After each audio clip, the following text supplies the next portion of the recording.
ടണ്ണി, ഞായ, പണ്ണി, മള, തുണി, കള്ള്, പുള, മൂട, പൂച്ച. എങ്ങനെ വീണാലും നാലുകാലിൽ. സംസ്കാര സമ്പന്നയായ വീട്ടുപൂച്ചയുടെ കൗശലമായിരിക്കും അത്. കാട്ടിൽ പരിക്കൊക്കെ സംഭവിക്കും. സ്വാഭാവികമായി പൊറുക്കുകയും ചെയ്തേക്കും അവ.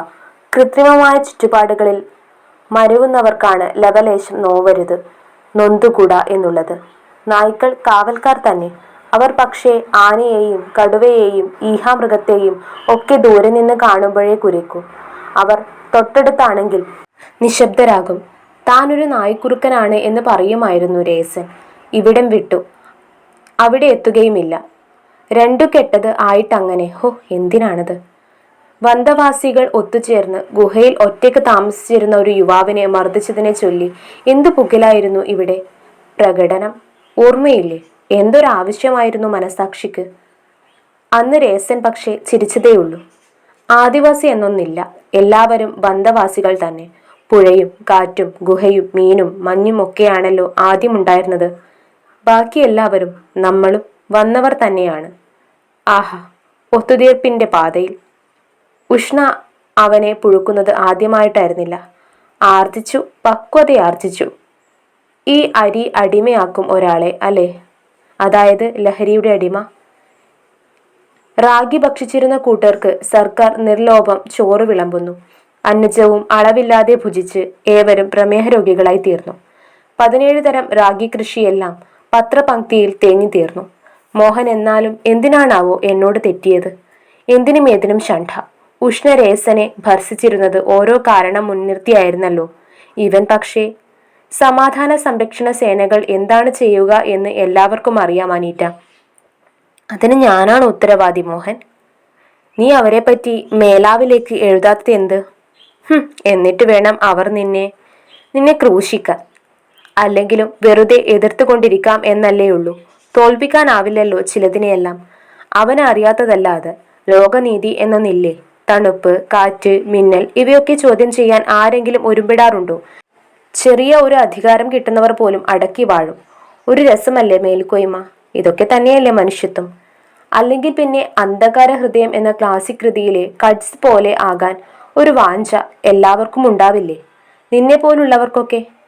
കുറെ ചെപ്പടി വിദ്യകളൊക്കെ കാണിച്ച് കാട്ടിലെ ജനതയുടെ കണ്ണിലുണ്ണിയായി വാഴും. ചൂഷണം തന്നെ അതും. ആവർത്തിക്കുന്നു, എന്നെ വെറുതെ വിട് മോഹൻ. ഇടതു പ്രസ്ഥാനം എന്നത് മന്ത്രിമാരാവാൻ ഭരിക്കാൻ വേണ്ടി മത്സരിക്കുന്ന തരം രാഷ്ട്രീയമാണ് ഇവിടെയുള്ളത്. പിന്നെ അവരെന്ത് ഇടത്? ഭരണകൂടത്തിന്റെ തോന്നിയാസങ്ങൾ ചേർത്തു നിൽക്കുന്ന പ്രതിപക്ഷമല്ലേ ആ വേണ്ടത്? അവർ എപ്പോഴും എനിക്കെന്ത് ഛേദം? അവൾ സ്വയം നിയന്ത്രിച്ചു. ഇരുമുലൈ കൂടി കണ്ടതോടെ മതിയായി എനിക്ക്. മറ്റുള്ള ഊരുകളിൽ നിന്ന് വലിയ വ്യത്യാസമൊന്നുമില്ല. അവിടേക്കുള്ള വഴിയാണ് അതിനെ അപൂർവമാക്കുന്നത് എന്നെല്ലാം ഉപരിപ്ലവമായി എഴുതിത്തള്ളാം. സർക്കാർ തങ്ങളുടെ അധീനത്തിലാക്കി മുറുക്കി പിടിച്ചിരിക്കുകയാണ്. ആ കീശ എന്ന് കണ്ടില്ലെന്ന് ഭാവിക്കാം. യാത്രാവിവരണമല്ലല്ലോ എൻ്റേത്. എന്നാൽ കവിതയാണോ? അതുമല്ല. കഥ എഴുതുന്നവർ അത് സരസമാക്കാനാണത്രേ ജാഗ്രത പുലർത്തുക. പ്രബന്ധം അവതരിപ്പിക്കുന്നവർ അത് സമഗ്രമാക്കാനും. അത്തരം ശാഠ്യമൊന്നുമില്ലാതെ സ്വതന്ത്രമായൊരു എഴുത്തിൽ ഞാൻ അഭിരമിക്കുന്നുണ്ടെങ്കിൽ എന്താണ് അതിൽ ഒരു പാകപ്പിഴ? പുഷ്പ ഇല്ലാതായപ്പോൾ അത്ര ഖേദം വന്നപ്പോഴും ഞാനത് നല്ലതിനാണെന്ന് സ്വയം ബോധിപ്പിച്ചു. ഒരു വെള്ളക്കാരി തരുണി ഭാവിയിൽ എനിക്ക് ഭാരമാവുകയുള്ളൂ. പിന്നെ തീരുമാനിക്കാനുള്ളത് ഞാൻ എന്താണ് ഇനി ചെയ്യേണ്ടത് എന്നാണ്. ഒന്നുകിൽ എനിക്ക് ഒരു കോമാളിയായി മാറാം. കോമാളി എന്ന് വേണ്ട മോഹൻ. അനാവശ്യമായ ഒരു ഗൗരവമോ പരിവേഷമോ ചാർത്തുന്നത് പോലെ. ചിലക്കാതെ മുഴുവനും കേൾക്ക്. ശരി പറ മഹാനുഭാവ. ഒന്നുകിൽ കോമാളി, അല്ലെങ്കിൽ എനിക്ക് പാട്ടെഴുതി നിനക്കും പിന്നെ പുറം ലോകത്തിനും വിറ്റിട്ട് ഖ്യാതി നേടാം. പാട്ടെഴുത്ത് മതി പുലരാൻ എന്ന് നിശ്ചയിച്ചത് നന്നായി മോഹൻ.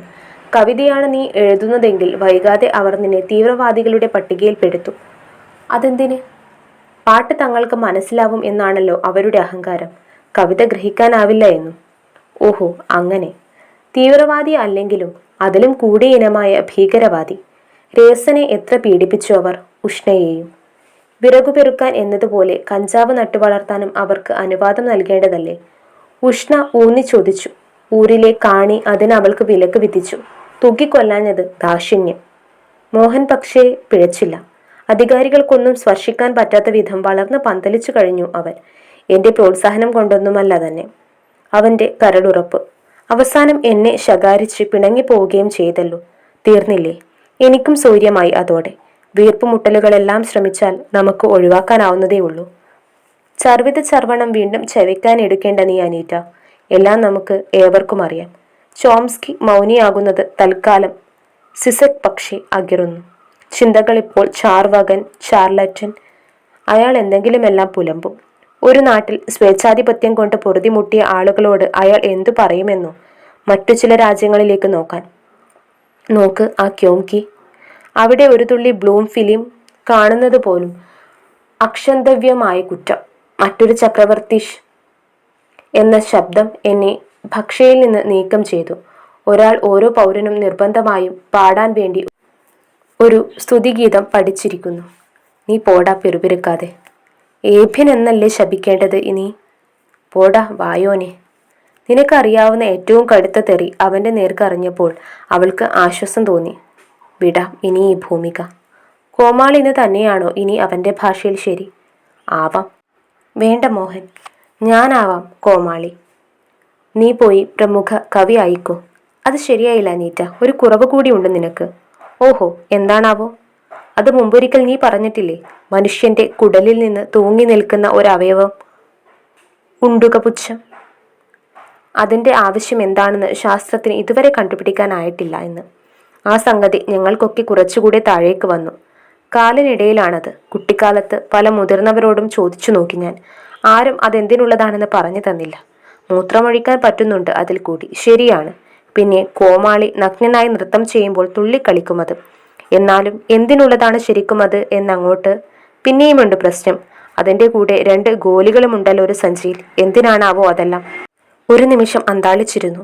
പിന്നെ അവൾ ആർത്തു ചിരിക്കാൻ തുടങ്ങി. എടാ പൊട്ട മണ്ട ശിരോമണി, ആക്ഷേപഹാസ്യമല്ലല്ലോ ഇത്.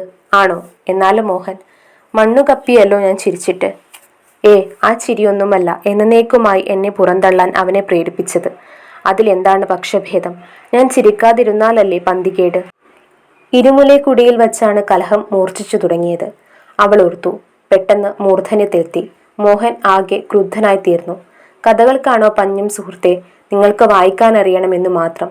പഴയൊരു ചൊല്ലില്ലേ, പരമാർത്ഥം എന്നൊന്നില്ല. നമ്മുടെ മോഹത്തിനനുസരിച്ച് നാം ഓരോന്നും നോക്കിക്കാണുന്നു. മോഹം അതാണ് നാശത്തിലേക്ക് നയിക്കുന്നത് എന്നല്ലേ ബുദ്ധന്മാർ പറയാറ്.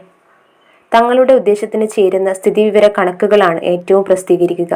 നിഷ്കാമകർമ്മി എന്ന പര്യായത്തിനു വേണ്ടി പ്രയത്നിക്കാനും കൂടി പക്ഷെ ഞാനില്ല മോഹൻ. നോക്ക്, ആ വൃഷ്ണ ഓതി തന്നതനുസരിച്ച് എന്നെ അളക്കല്ല നീ, കേട്ടോ? അപ്പോൾ ഞാൻ വിടവാങ്ങുകയാണ് കേട്ടോ മോഹൻ. നിനക്ക് നിന്റെ വെന്നിക്കൊടി സാമ്രാജ്യം തൽക്കാലം മൃദു തീവ്രവാദികളുടെ പട്ടികയിൽ കയറി പറ്റിയിട്ടുണ്ട് ഞാൻ. മേലാൽ നേരിൽ കണ്ടുമുട്ടാതിരിക്കട്ടെ നാം. അവൾ തേങ്ങി. എൻ്റെ ദോഷം, എൻ്റെ കാപട്യം. പുഷ്പയെ തിന്നത് കടുവ തന്നെയാണോ മോഹൻ? ആത്യന്തികമായി ആരാണ് വളിപ്പനല്ലാത്തത് അല്ലേ?